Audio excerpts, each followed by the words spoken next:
Mes cardiologues ne veulent pas, toujours convalescent, Michel Drucker abandonne un projet auquel il tenait.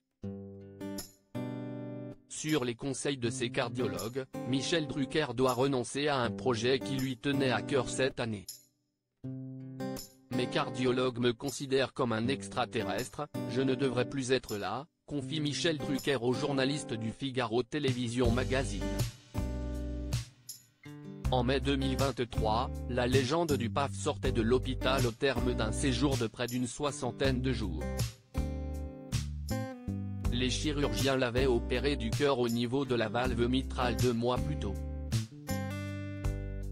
D'importants problèmes de santé l'avaient déjà affecté en 2020.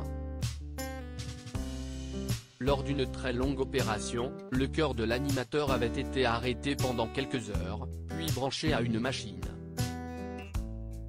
Là, j'ai réalisé avoir frôlé la catastrophe, confiait-il alors, selon nos confrères du Parisien. Le pronostic vital était engagé plusieurs fois, on m'a opéré 2 fois gravement avec 8 à 10 heures d'anesthésie à chaque fois. Que je sois encore là, dans ma 82e année, j'ai du mal à le croire, d'ailleurs, personne ne peut le croire, raconte aujourd'hui Michel Drucker au Figaro.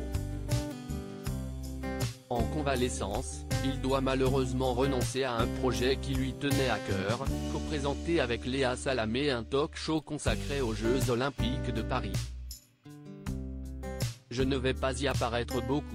Mes cardiologues ne veulent pas que je fasse ça tous les jours parce que je reviens de très loin. Explique le créateur de Vivement Dimanche qui espère néanmoins pouvoir rejoindre sa camarade pour les 2 premières peut-être. Que faut-il savoir sur le projet auquel renonce Michel Drucker? En juillet 2023, Stéphane Citebon-Gomez, directeur des antennes et programmes de France Télévisions, annonçait lors d'une conférence de presse de rentrée la création éphémère d'une émission diffusée tout au long des prochains Jeux Olympiques.